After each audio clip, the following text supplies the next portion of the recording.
पुण्य का पूंजी जब एकत्र होता है तब साधु महात्माओं का दर्शन होता है। रामकृष्ण परमहंस जी महाराज काली मां की पूजा करते थे। एक दिन एक महात्मा से दर्शन हो गया। महात्मा जी ने कहा, जिनका नाम था तोतापुरी जी महाराज, तोतापुरी जी महाराज ने कहा रामकृष्ण से ब्रह्म दीक्षा ले लो और जिसका तुम पूजा करते हो वह तुम्हें 84 के बंधन से कभी तुमको छुड़ा नहीं सकता है। यदि 84 के बंधन से छूटना चाहते हो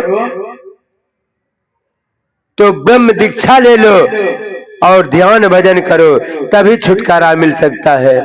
और जिसका तुम पूजा करते हो वह तुम्हें कभी 84 लाख जोनि से उद्धार नहीं कर सकता है। रामकृष्ण परमहंस जी महाराज ने कहा, बाबा मैं माँ से पहले पूछेंगे कि माँ एक साधु आया है और कहता है जिसका तुम पूजा करते हो तुम्हें उद्धार नहीं कर सकता 84 के बंधन से। कहा ठीक है बेटा, जाकर पूछ लो। मां काली को अपने हाथ से भोजन कराते थे रामकृष्ण परमहंस जी महाराज। मां काली को पुकार किया, मां काली प्रकट हो गई और कहा कि मां एक साधु आया है और मुझसे कहता है कि ब्रह्म दीक्षा ले लो, जिसका तुम पूजा करते हो ना वह तुम्हें 84 के बंधन से कभी छुड़ा नहीं सकता है। क्या मां सही कहता है? मां काली कहती है बेटा बिल्कुल सही कहता है। तुम्हारे सुख सुविधा के लिए, धन संपत्ति के लिए मैं सुख दे सकती हूँ, लेकिन 84 के बंधन से छोड़ने का ताकत है एकमात्र संत के पास में है। बेटा जाकर ब्रह्म दीक्षा ले लो। आकर के ब्रह्म दीक्षा लिया तोतापुरी जी महाराज से और महान संत बने रामकृष्ण परमहंस जी महाराज। और उनका शिष्य स्वामी विवेकानंद जी, जो कि बचपन से ही उनका नाम था नरेंद्र। नरेंद्र उनका बचपन का नाम था। नरेंद्र बहुत सारे गुरु को किए थे, 50 गुरु किए थे नरेंद्र। और जिसको गुरु बनाते थे ना उसको पूछते थे क्या आप परमात्मा को देखे हैं? कहता था नहीं। नरेंद्र कहते थे जब आपको परमात्मा से दर्शन नहीं हुआ क्या आप मुझे दर्शन करवा दीजिएगा? छोड़ देते थे। इस तरह से 49 गुरु को छोड़े। 50वां गुरु में रामकृष्ण परमहंस जी महाराज से दर्शन हुआ था।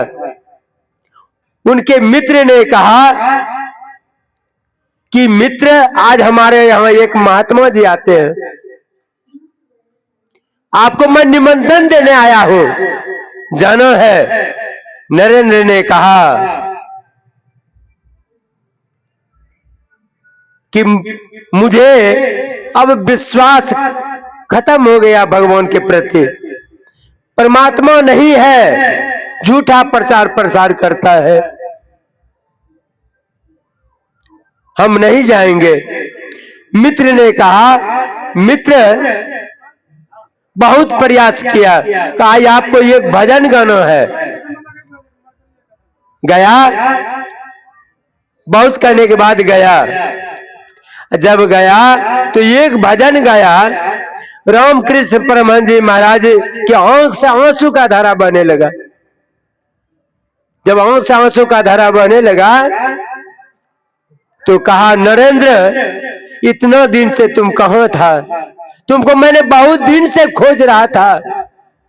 कहा बाबा यह सब बात मुझे चौपलिसी का बात मत बताइए, मेरा भजन आपको अच्छा लगा, मैं आपको धन्यवाद देता हूँ।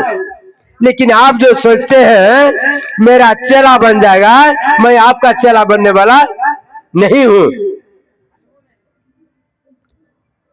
रामकृष्ण परमहंस जी महाराज ने कहा, नरेंद्र सही पूछो तो मैं तुमको बहुत दिन से खोज रहा था। कहा